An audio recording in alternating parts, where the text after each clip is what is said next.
Mabe et Koti Bandeko Balandi. L'heure de la vérité a sonné. Mais c'est Paul Kagame chassé et humilié aux États-Unis d'Amérique ce matin. Bandeko. Kagame a kendeki kosala nini na kacha États-Unis d'Amérique. Et pourquoi il a été humilié? Quelle a été la réponse de l'administration américaine, du président Donald Trump, et la réponse de M. Eric Prince? Bandeko, Mabe et Koti Nandenge Yakosakanate, na minute o nenge tozali koyebisa bino, mesdames et messieurs. Bandeko, na minute oyo, Tshilombo Tshisekedi, Fachi Beton, des drones du M23 abattus par nos FARDC à Kamanyola. Démonstration de force des Ibou dans le territoire d'Ouvira. Na minute pena de bandate totale et koti nangambu ya ba ennemi. Et des officiers militaires arrêtés à la CNS, des plus proches amis du général Kumba Tango Fort. Bandeko, arrestation en cascade. Na minute où les États-Unis est en train de dénicher tous les traîtres où babatamaki na ba traîtres oyo nyon surtout bazalaki ko collaborer avec Kigali, avec M. Paul Kagame.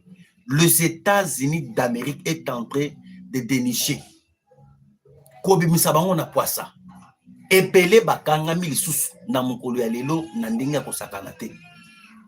Alors, bandeko, avant tobanda notre émission, nasali kopé sebino bambote vraiment ebele bipa ignon surtout bozali kolanda biso la chaîne Oyabino Olivier Les News Télévision.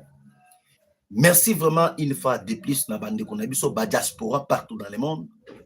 Ezala Canada, États-Unis, France, ezala pe ba ignon surtout bazali kolanda biso ici na Katia République démocratique du Congo. On est ensemble avec vous. Je pense que le lo bandeko Tato Muchopo Asuki. Ça, ce n'est que le début. Fachi a tout déboulonné.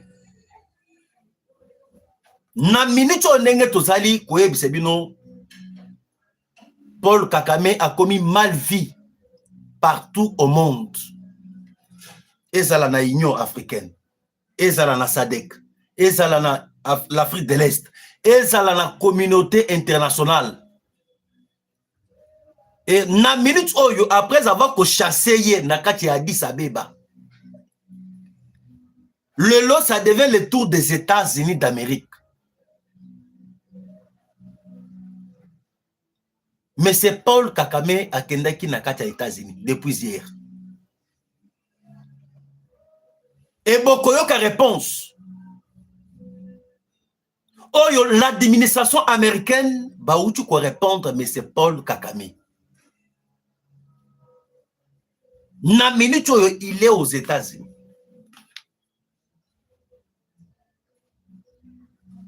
Akendaki kosala lobbying. Après avoir utilisé ba Katumbi, utilisé ba Moïse Nyarugabo, ba Azarias Rubewa, soi-disant bazali ba Congolais. Il a failli sa mission. Après avoir échoué, na minute oyo yemoko abimi mena na poasa na kati ya Washington. Akendaki pona kokutana na Donald Trump. Et ça n'a pas tenu. baboyi koyamba ye ake kotante epa ya le responsable américain M. Eric Prince mukolo société ya Blackwater ake kotante kuna bayamba ye mais ça n'a pas tenu. Il a essayé ya kokende na administration américains pour que bayamba ye, ça n'a pas tenu. Bandeko, Fachi est fort. Bandaku oyo kakamistan amesana kokota kobima. Oyo amesana croyant que ekomi déjà ndaku na ye, lelo ekomi liengai. Bandaku wana moto bimi. Fachi a tout bloqué, tout verrouillé. Na minute aux États-Unis, personne d'autre a koki kokota na kati ya États-Unis. Yo wana kei baboykote koyamba ye. Il a été rejeté. Mais si c'était pour le président Félix Tshisekedi, balinga ki balobeli yango epa ba opposant nyonso. Ndenge baboyi koyamba Paul Kagame na kati ya Maison Blanche. Parce qu'il était à Washington, a quitté Washington, a quitté Los Angeles. Les États-Unis ont consenti était. Et selon l'administration américaine, Bango balobi ke comme Kagame a humilié Donald Trump, il a humilié la décision des États-Unis. Lui va payer cher. Il va payer cher.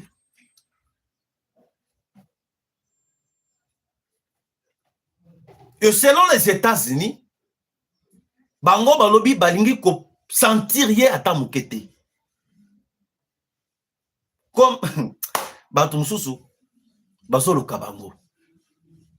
Omoni ba ambongo basholi, Bazoko Lukabango. Kagame a ko négocier na kati ya États-Unis comment est-ce que bakoki ko protéger ye na bien na ye na bana na ye. A ko négocier aux États-Unis. Mais bino bovande o M23 nanga to négocier. Mais yo wana ke ko senga ba protéger na kati ya États-Unis. Et les Américains vont rejeter hein? Quelque chose se prépare au Rwanda. Il y a maintenant langage. Oyo, le sénateur américain va changer. Bisika boyoka ke bakenda ki un peu ko instrumentaliser le peuple. Pour non, le sénateur américain va obligé Tshisekedi à négocier. Na bakatumbi na bakabila. Boyoka maintenant le sénateur décision oyo bango babimis. Na mukolo ya lobby. Balobi boyo. Washington presse Kigali à l'AFC M23 sur la question de FDLR. Balobeli likambo etali FDLR. Selon les États-Unis, à lobby, le zéli américain a rappelé un principe fondamental des conflits internes. Une rébellion s'émère contre son propre pouvoir sur son territoire national et non depuis celui d'un pays voisin. Or, les forces de libération du Rwanda FDLR, opposées au régime du président Paul Kagame, opèrent depuis des années en République démocratique du Congo plutôt qu'au Rwanda.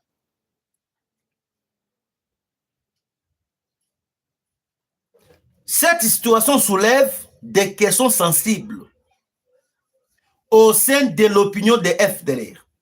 Constitue-t-elle une véritable force rebelle visant Kigali? Makambu etali ba FDLR esili. Ba sénateur américain bakati yango. Selon bango, balobi Kagame atika lokuta. Makambu oyo azali kolinga kojembela koloba ko se victimiser. Comme bouc émissaire. Yakobanda kopie minerie ya ba Congolais. Koboma ba Congolais. Ya kolobate que non, c'est Nazali Koya Kokota na Congo pour na ba FDLR. Les États-Unis na kati yango. Selon le sénateur américain Balobi, comment est-ce que,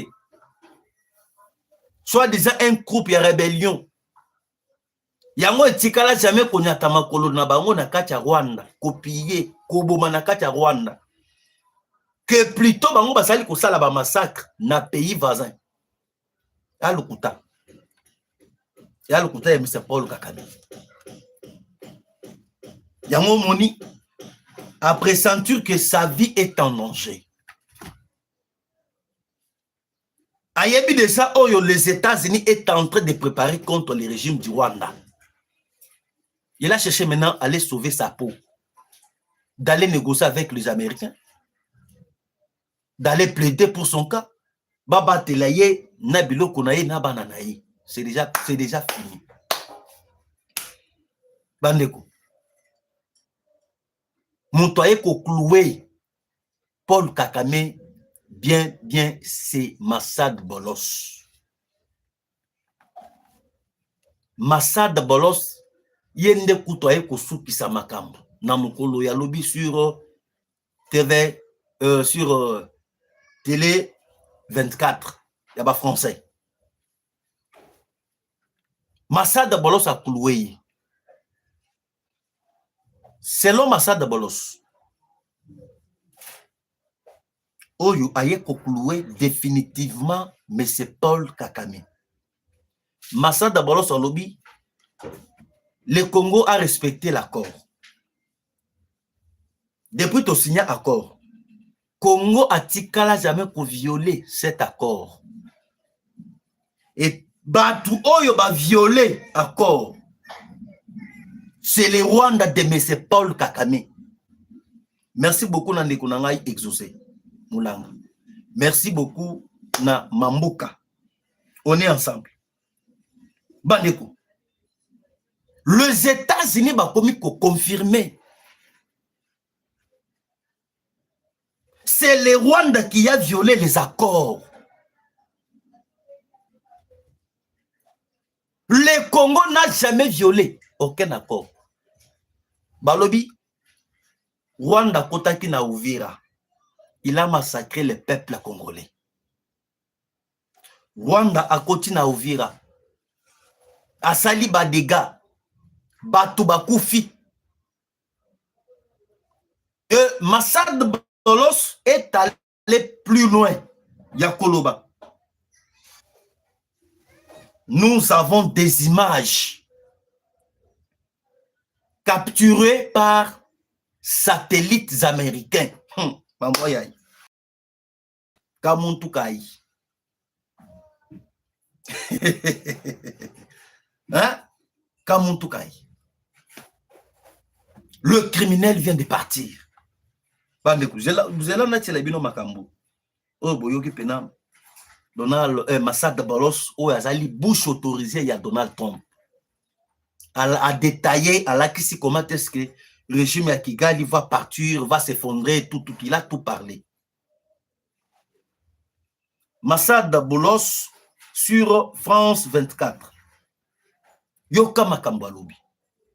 Les États-Unis extrêmement déçus par la prise de contrôle d'Ouvira par le M23,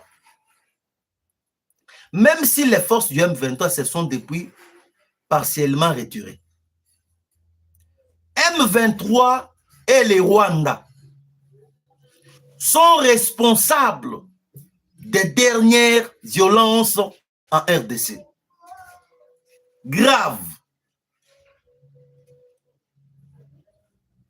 Violation de l'accord de Washington signé en 2025. D'éventuelles sanctions américaines contre le président rwandais Paul Kagame n'est pas exclu. Boyoki Massad Bolos. Et les États-Unis bazo kolila. Pour nanini un président africain a violé l'accord. Il a humilié les États-Unis. il a fait des sabotages. Moment esika M. Paul Kagame esika koyeli. Kaka kokende kosala mapeka ya kenonga na violé na mesana ko violé ata soki na koti. Bakosala nga eloko te. Mais lelo ça tourne maintenant mal. Lui comptait pour na ba français. Mais lelo boyoki déjà pour na OIF. Esika pena Rwanda atikali na minute oyo. Hein, pour na subasoma izali OIF. Organisation ya pays anglophone et francophone. Maintenant, j'aurais maintenant appris tozali na bamboka epelé ya Union africaine, ya Union européenne. Epelé ba komi côté les mila. Ba français. Pour na poste ya OIF. Bamboka epelé ya Union européenne bango balobi. Soki kaka bokamati poste ya OIF. Bopesi mushiki wabu. Rwanda a continué avec poste ya secrétariat ya OIF. Toko kitepe francophonie. Epelé à Bamboka bakomi ko télémé là-bas français. C'est là où maintenant le Rwanda sera isolé. Na minute où il est isolé na Union africaine. Deuxièmement, il est isolé na SADC. Troisièmement, il est isolé na EAC. Quatrièmement, il est isolé aux États-Unis. Et cinquièmement, c'est OIF. Ce qui est kabalongolé na OIF. C'est fini. C'est fini.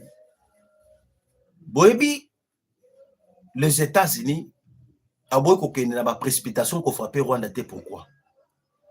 Et Belé va comprendre qui était.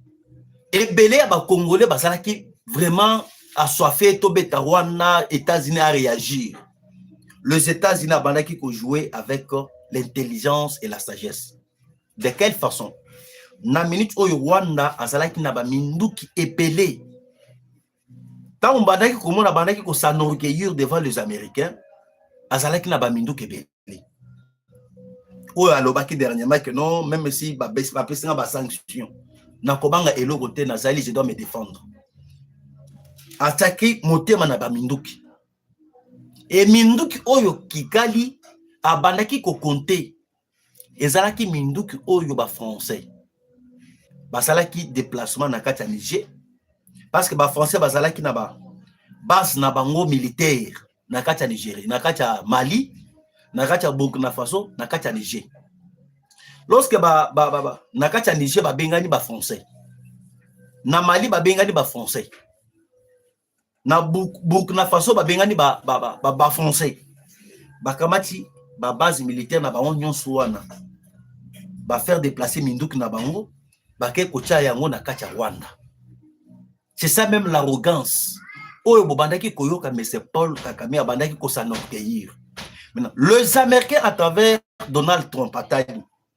Ceux qui n'a qu'une précipitation, n'a ko risqué Congo est à la diviser. N'a ko risqué na min Rwanda ba français ba pesa kiye. A ko ça la bras de fer. Et lorsque ba ko ça la bras de fer na Congo, la Chine na Iran ndenge bazali na conflit avec les Américains. Bakoki ko profiter ko kota sima ya Rwanda. Bitumba est simplifié. Ndenge zali ko leka na minute oyo na kati ya Soudan, na kati ya Soudan voire même na kati ya Mozambique. Congo est la divisée ndenge basalaki Soudan du Nord, Soudan du Sud. C'est pour cela que Donald Trump a joué la sagesse. Tout ça, les gagner du temps. En même temps, ils ont utilisé Bamindu qui n'a oyo, ils ont qui base ya ba français. En même temps, le Congo tous allés soutenir rien na ba drone na ba Minduki. Lorsque Minduki oyo ils ont qui na ba base stratégique ya ba français. Oyo e utaki na kati ya Mali et s'épuiser. Tokokanga kalumiana na maboko na pété. En même temps, les États-Unis à Mozambique a bloqué Kigali, Nabaminduk et Belé et Balek Kouta na France. Les Américains bakay payé les sous na kati ya Éthiopie. Bakay ko bloqué Minduk et Belé et Balek Kouta na France. Et lorsque ba bloqué, mais Minduk nyon surtout oyo bango bazalaki na yango comme réserve, na ba munitions et s'épuiser. Yango moni lelo bobangi koteli Kakamistan. A commis qu'on négocier protection aux États-Unis. Et ce n'est pas fini. Na minute on est tous allés. Maman m'a sopelé. En tout cas, na posa ba jem na bino bandeko baladi. Olinga kamona mboka Olivier de tata et de mama. Nazali ko senga yo, okoka kotika ba commentaire na yo, na ba jem na yo. Et sali ko encourager biso na musala oyo. Biso tozali ko sala ya ko informer bino matin midi soir. Maintenant, na moment oyo tozali ko ebisa bino. Ye moko koti na terrain nganga koti na terrain ye moko. Ake koluka diplomatie aux États-Unis. Il est coincé par Fachi.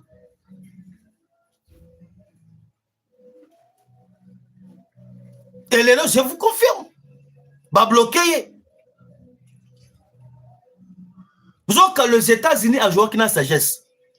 Lorsque les Français ont dit que non, les États-Unis ont bloqué bango, na ba intérêt na bango oyo ezali na kati Afrique. Précisément na kati République démocratique du Congo. Macron a quelque ça l'appel. Et pas le président chinois. Basunga bango, ba coopérer et tout consort. Ça n'a pas abouti. Macron a quelque chose Donald, monsieur Vladimir Poutine, discrètement. Il y a que pas Poutine, ba drone. Oyo ekoki ko déstabiliser système de défense. Oyo ba soldat Blackwater. Il y a monsieur Eric Prince bâti déjà naba Uvira, naba Kamanyola na côté dans les environs de la ville de Bukavu. Ça n'a pas tenu. Ndesko boyoki na minute oyo Kigali bokoyoka ke moto ekopela na ndinga ko sakanate. Il a échoué sur le plan diplomatique. Azana batu oyo bakoki ko soutenir yete lisusu. Fachi a fragilisé Kalumiana. Le président Félix Tshisekedi, c'est un homme. Et lelo bandeko. Bakei na kacha Addis Abeba. Batini délégation, il y a 6 personnes. Boniface. Oh, il y a secrétaire général, il y a AFC, il y a M23. Batini délégation, kuna ba mwilanya, batu ebele bake kuna. Basala ki humilié. Na délégation, bakenda ki kuna bandeko. Bakumi kolanda ba président ya Union africaine kaka Simaboy. Bazolanda bangu kaka Simaboy. Et si 4 présidents, bazala ki logé. Batouana nyons tout bake kola la pena hôtel wana. Bazo sala lobbying. Pour que baya mabango et pas 4 présidents. Et lorsque bakoma ikuna na kati Addis Abeba, ata président mon côté ayambaki bango. J'ai vérifié. Makambo ya kenon Lorenzo ayambaki bango ezalaki un peu lokuta. Lorenzo ayambaki ata mutu mon côté. Et batouana basali partout moyen. Bakanga ta photo moko na William Ruto, le président kenyan. Muntu ata mon côté bakangisi bango na ba photo. Et pour finir, balembi baketi na point ya kosenga audience et pas Félix Tshisekedi ba ya mabango. Ba solo la na Fachi. Bino bosakanaka. Obandaki komona Tshisekedi yuma comme camarade Nabino, mais aujourd'hui ça tourne mal. Fachi ayami bangote.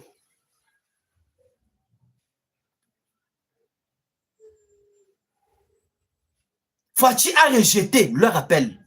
Nakacha Addis Abeba.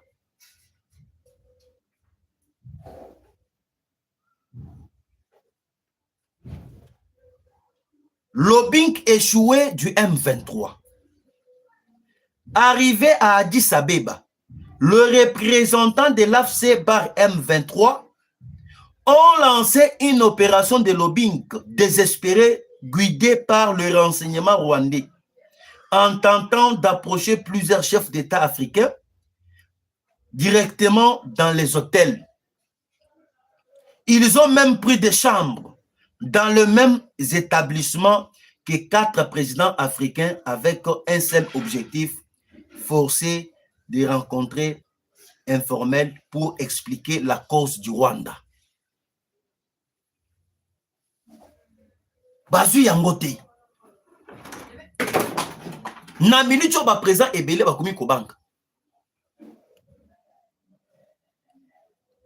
Plusieurs présidents africains ba komi ko banque. Pourquoi? Parce que likambo wana ngana kokota te. Ezali likambo ya États-Unis. Na boye na nga ba problème. Ba beti ba tour. Na ba set kekuni. Na ba nyarugabo. Ba beti ba tour ba komi ko luka ba président mosusu ya Union africaine na mwinda. Ba kutani na bango te.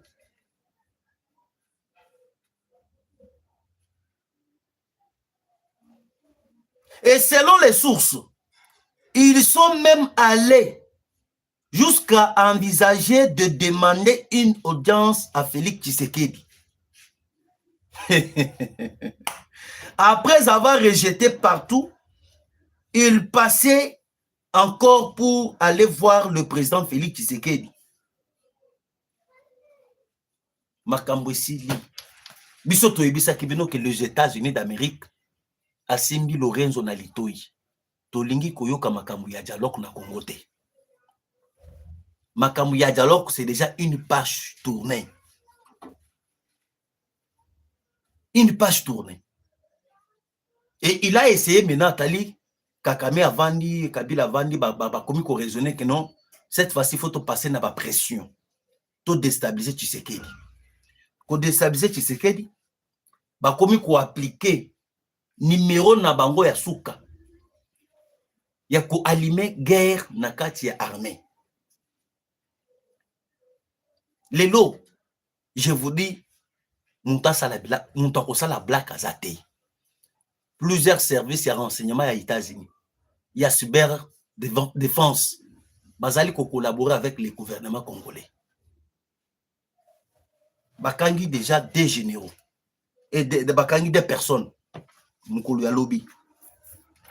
On a arrêté na minute oyo le général, le colonel Justin Ndoki. Oyo azalaki assistant. Il y a général Mundos. On a arrêté la lieutenante colonel Mireille Kina. Oyo azalaki ex-compagnie du général Tango Fort. Oyo azali actuellement aide quand Nakacha Kamba Jadink. Bakangi bango basami bali. Bakangi bango pambate. Bango babandaki ko organiser une opération d'attaque na côté ya Kamba Jadink.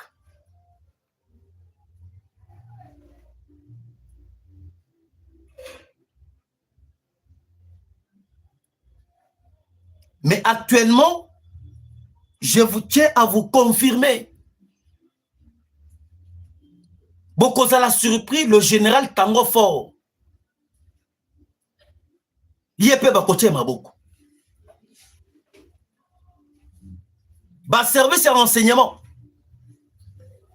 Il y a super défense, il y a États-Unis. Bazali ko collaborer avec bas service nabiso. Ba onde ba bazu occasion ya ko repérer. Réseau ya ba mafia nyonso wana.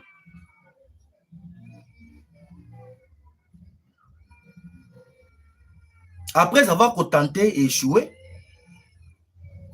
Nanga a commis Mukanda lisusu et pas à Oni. Mais ce Nanga vient d'écrire une lettre à l'ONU. Hey. Famille à Nanga. Bisoto et Bisibino qui Bobo sana déjà Nanga. Nanga azali déjà liwa, azali déjà ebembe. Bobo sana yi. Nanga a commis Mukanda, commis Kosenge pas Oni. Bo sécuriser ngai. Nazali na esika ya kokende te. Boko ka ko sécuriser ngai. Nazala protéger. Ah? Oyeba kite. Lorsque okendaki komema minduki, que non, il y aura des conséquences. Nanga komi kosenga ba sécuriser. Et moi na ebisa ke bino ke na minute oyo ndenge tozali ko ebisa bino. Drone atamo côté ya ba M23 yo komi na capacité ya komata lisusu likolo na partie est. Ba déstabiliser bango nyonso tout moralement. Lobi na Kamanyola. Le Zibou na ba soldats Black Water. Ils ont neutralisé des drones. Il y a armée rwandaise des drones. Et là, ba ko isika ka des drones wana. Mwana bendan. Et Kamanyola na minute oyo tozali na possibilité ya kokota makolo. Tandis que ceux qui tozali na Kamanyola, tozali na possibilité ya ko atteindre déjà Bukavu. Et je vous avais déjà annoncé, na minute oyo déjà plan ezali. Et selon plan, oyo ba américain ba établir, na kokota na mozindo ya planté, na kopesa bino ata moi briefing muke. Na plan oyo les américains ba construire. Et plan oyo les américains ba sali eza plan que il faut que moi oyo nyonso to ici là to récupérer ba frontière nyonso. Oyo tozali ko partager avec les Rwanda. Tant to contrôler ba frontière nyonso tout. Moyen maintenant Rwanda a ko faire traverser ou bien ko kotisa le M23 clandestinement pour na ko renforcer mouvement oyo ya bato bazali ao et ko zalate. Maintenant lorsque toko boto la frontière ya Bungarama oyo tozali ko partager avec Kamanyola, lorsque toko boto la frontière oyo tozali ko partager avec Pointe Noire côté ya Haute Bengi Ruzizi to sécuriser encore moyen maintenant munguna a renforcer ba militaire ezate ba vous amener la facilité à ko banda ko frapper ko avancer yango boyoki na minute ba komi milelo na milelo Fachi na bi sagesse oyo nzambe a pesier elekela bato Tshisekedi a pris le temps ya kovanda na ba ennemi ya kolia na bandoki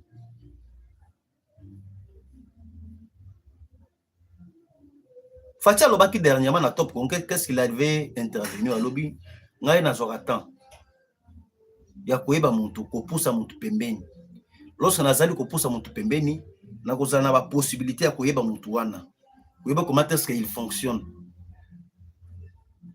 lelo bato bele bafinga Fachi oh général Tango Fort oh Joseph Kabila oh banane bota lesko lelo basili lokola mungu bakomi kokanga lokola bambinzo. La force du Rwanda c'était une infiltration. Le Rwanda s'est émergé na kati ya armée et sika pena makasi ya Paul Kagame zalaki. Depuis que les Américains et le président Félix Tshisekedi va comprendre Bamboka ebele Congo à perdre par rapport à l'infiltration, par rapport à traitisme au sein de l'armée. Il faut faire quoi? Il faut mettre maintenant un service secret uniquement pour traquer tous les généraux. Et depuis babanda ko traquer ba Chiwewe, ba Fantuma Munda, ba général Mundos. Et bien ba traquer bango. Est-ce que bossi boyoka que village moko tel Ekwei ou soit Wazalendo FARDC basali réplique stratégique? Makambo ya réplique stratégique ici là. Makambo ya kopesa ordre na front bon se retirer bon bundate ici là. C'est parce que depuis que Fachi va comprendre, depuis que les Américains va comprendre, makasi na bango ezali traitisme ba bloquer pena bango. Lelo pena Kagame komi ko sutuka ke ba voyage azongi ya salibo ya zongi. Okokufa na ba voyage. Santé pe ya malonga ozana yango te. biso to ebisa ki bino makambo tali dialogue ezate Kabila yo wana bimia Kabila komi ko senga pena bakutana na Faci basolula avec le président Félix Kabila eto zabwa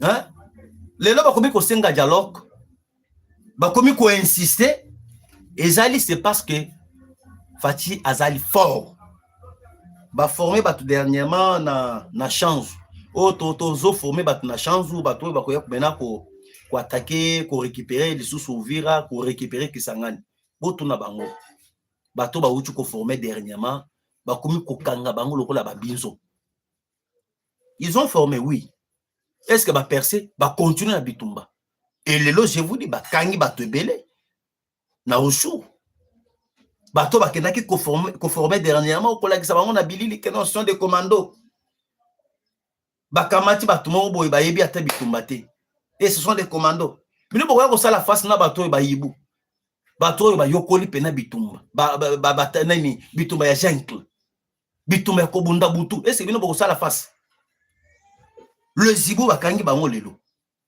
botal bakangi bango ebele ils sont là kusaidia baone kama utatunziwa namna gani. Utatunziwa ina tapotea. Dotation ile mnavua kubwa. Ndio walikuwa tupatia chanzo. Unaitika mnatoka chanzo nifuata hapa kwenye watu kule walikufa kule na njala kukula kule kwenye fimu. Okay. Iko inafika tunesi na wase unaona namba yako. Ndio. Nesi kimwambie.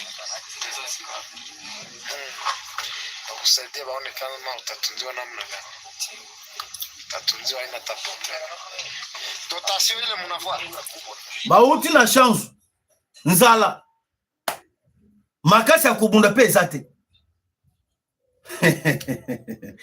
nde ba commando oyo nanga ke ko publicité ke ba commando bako sila lokola mungu na mai bako kanga mapeli susu ebele et na minute oyo ba rattraper bango na Katoyi d'où il y a encore des lourdes pertes du côté de l'ennemi. Le fainéant criminel tout-rwandais, beaucoup de cadavres sont ramassés par les Wazalines. Bakangi bango ebele, babomi pe bango pe lisusu ebele na Katoyi. Katoyi c'est précisément dans les territoires de Rushu.